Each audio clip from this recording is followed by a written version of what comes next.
Hello guys, welcome back to Let's Go Far Together. Today we're going to discuss how to counter from a low block on the 1-4-3-3 against the 4-2-3-1.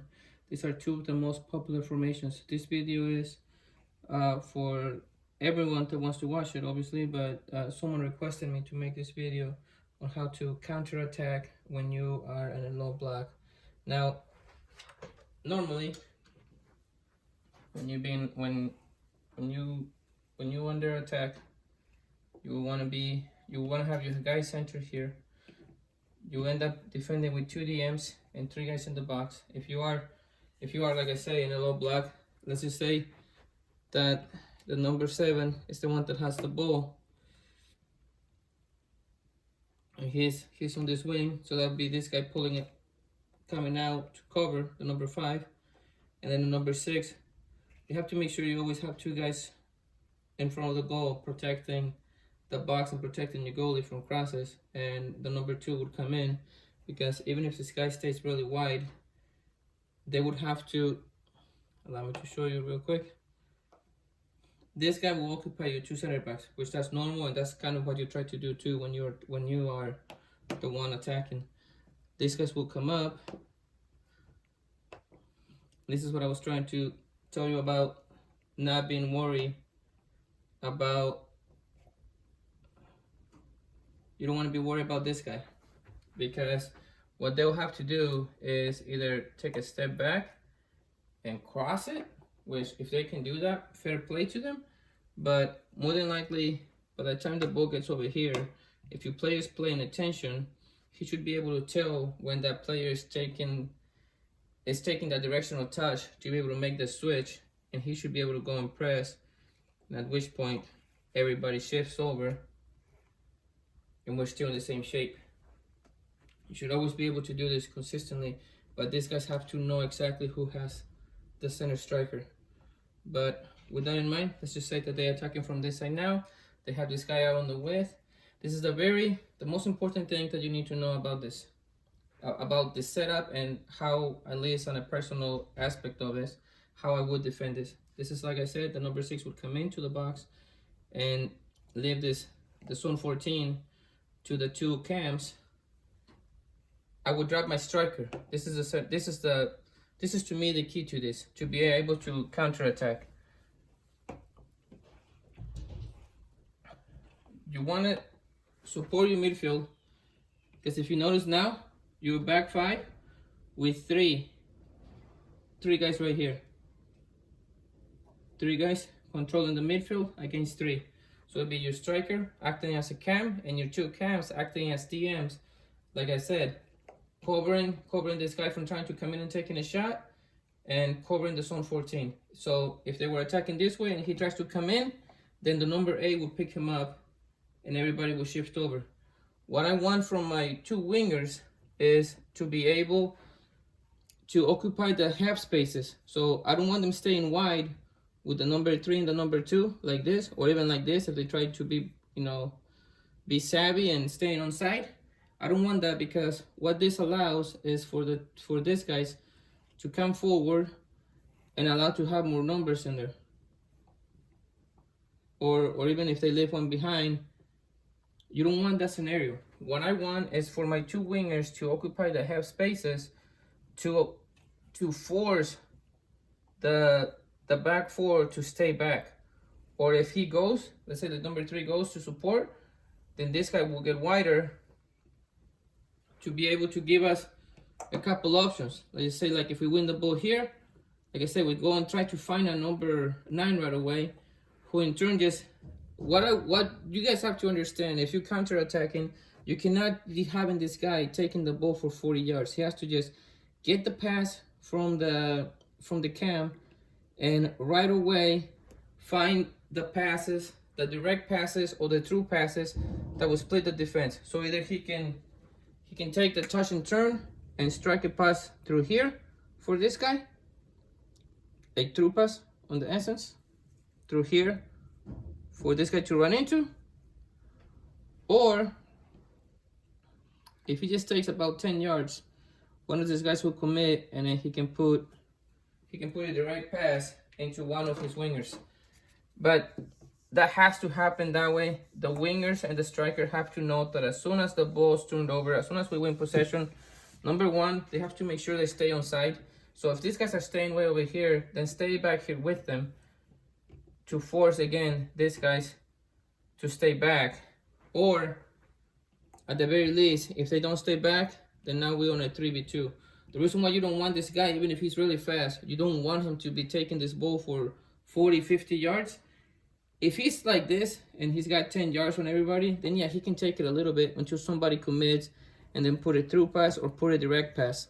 There is a video on my channel. You can, I don't know how to link videos, so you can just go back to the channel itself and find the video.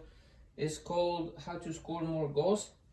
It's about how to break these lines and how to break the back four and the passes that we need to make to be more direct, to be more aggressive.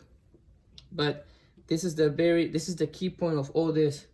To have the number 6, so let's say this guy comes up and he's supporting the attack, you would have your number 6 drop in as a center back, and you would have your 2 camps working as 2 DMs to be able to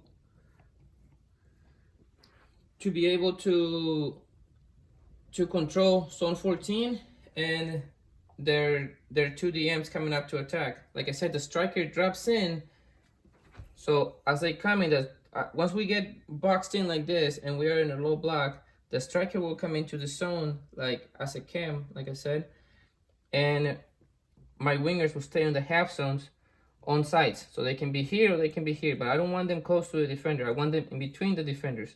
So if they're playing with a back 3, then I would want them here or closer to this one, and making those L turns either this way or around the outside to be able to exploit this space right here. That's exactly what you want to do. What you want from here is, for example, if the number 3 goes up and he's attacking, let's say they're playing with the back with a 3-4-3 or a 3-5-2, whichever the case is, it'll look like this eventually if they're playing with the back 3. Still, you will leave your 2 up there. You have to trust everybody else to defend, and you have to make sure you get the structure right as far as the number 6 coming into playing as a center back, because this guy will tuck in too. And like I told you, you have 3 guys, and if you have to make sure you play in the numbers game. So if they only have 1 striker, then this guy can be over here, but he has to be aware of this run, not the number 10. Because if the number 10 is the one that follows this run, and this guy is worried about this, the number 7, then this pass is on for the number 6 to take a shot from zone 14. So we do not want to relinquish zone 14. So therefore, this guy comes in to walk, or even he can go even and press, but he has to make sure he runs with that guy and stay goal-sided when he tries to make a run into the box. You have to teach your defenders to run properly. It's a numbers game in the sense that you want to make sure you have more numbers than the opposition. But at the same time, you want to, like right here, if they try to put a through pass for the number 11, then the number 4 is there. The number 4 is there, and everybody shifts over. And at that point, if they break us through, let's just say they beat the number 4, even then we still have a 3v3 plus the goalie. So you always have the number advantage, but you also have to teach them how to defend properly as far as the body position and what spaces to occupy, so they don't get burned, so they don't get cut through. If you're playing as a counter-attack team and a low-block team, you cannot allow shots from this zone. You cannot.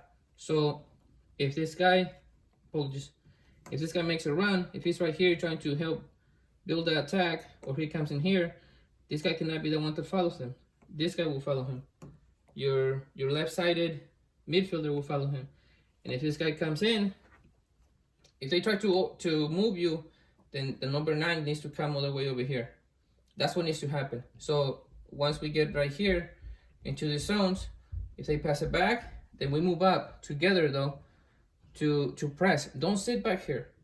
Push up and press. And if they make the switch, then everybody shifts, like we talked about. Everybody shifts. This guy covers. This to balance the defense. Remember, pressure, cover, balance.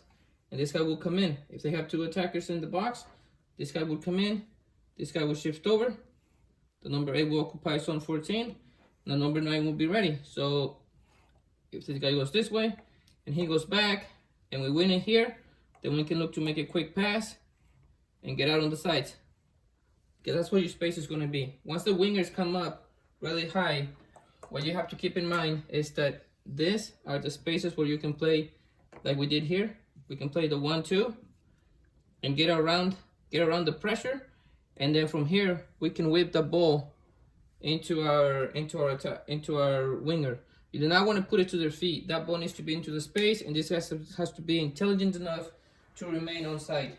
So again, go watch the video of how to score more goals. Make sure you have fast players. You have to have at least 2 fast players. That's all you need. This is a playing like a Cholo Simeone team, regardless of whether you're playing 4-2-3-1 or 4-3-3 or 4-4-2. Essentially, this is the most important thing, that you have these 2 players need to be able to run good with the ball, and your number 9 needs to be able to have a good range of passing. Your number 9 and your 2 cams. Teach them proper technique. Try not to just have them kick it with the toe as far as up as they can to win the 50-50. Teach them proper technique as far as how to make good passes. So you're not just winning, but you're actually teaching the kids on how to play the game better. You have to have stamina. So you have to have players that are athletes, or at least have 2 different players for each of these positions, to where maybe you can take these guys out and bring another couple that can do the same thing. We have to be able to do that.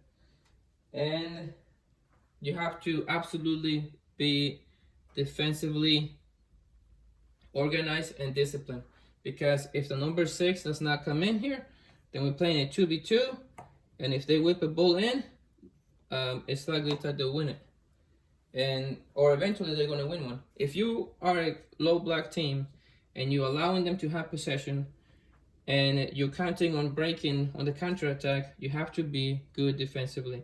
So make sure you get this right as far as having the 6 come in and playing with these 2 pivots here, and with it essentially ends up being a 5-3-2 with your striker coming in here, so he's going to be the one that distributes those balls, and these guys have to stay in the half spaces. They cannot go wide and they cannot go too narrow, because they will be very easy to defend. And making sure they're making L runs so they stay on side. So as they see, for example, if we win it here and this guy comes to the number 10, as they see the number 10 setting up the ball, make an L run, both of them make an L run like this. So this guy has an option of whether he can put it this way, or if he can, put it all the way over here for this other guy.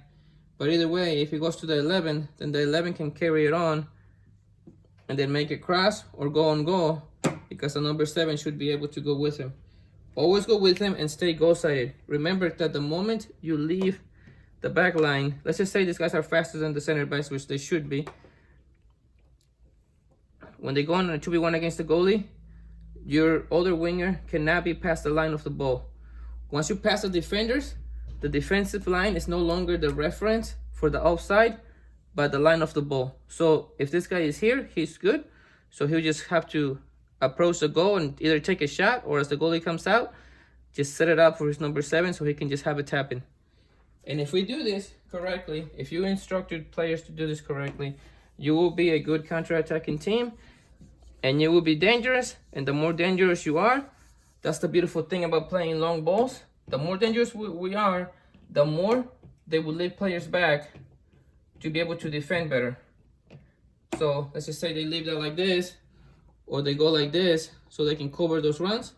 Then we can go ahead and leave a striker up to be able to occupy those spaces and still be able to, with this guy moving back and forth, occupy these 3 center backs and still be able to go one-on-one.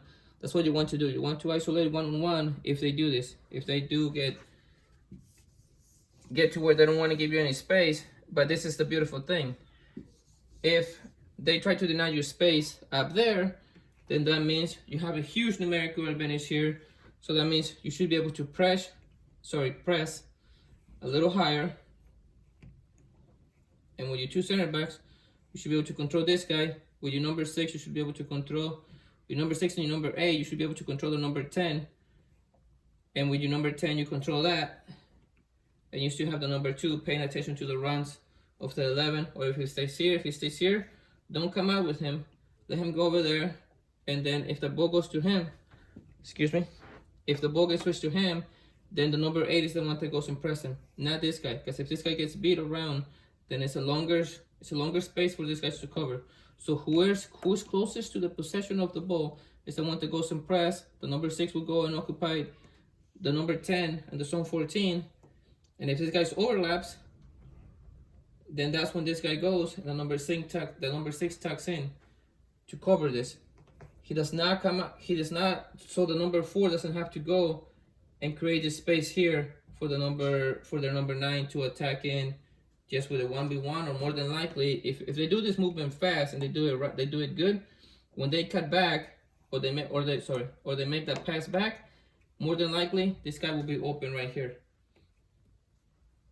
So make sure you're practicing that the number 6 is the one that's coming in to cover the number 6 covers the fullbacks. So we still have 2 center backs covering the striker.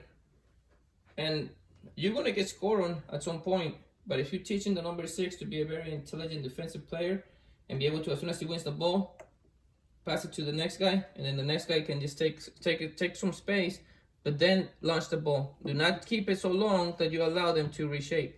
Because if you allow this to happen, then you're not going anywhere, because now you have a numerical disadvantage. Thank you guys so much for watching. Please let me know if this was helpful. I hope that makes sense. And I know it may seem like a lot for the kids to learn and pick up on, but one, I trust that you guys are good coaches and you can explain this properly to your players. And number 2, your players are very intelligent and will pick up on this. Thank you so much. Don't forget to leave a like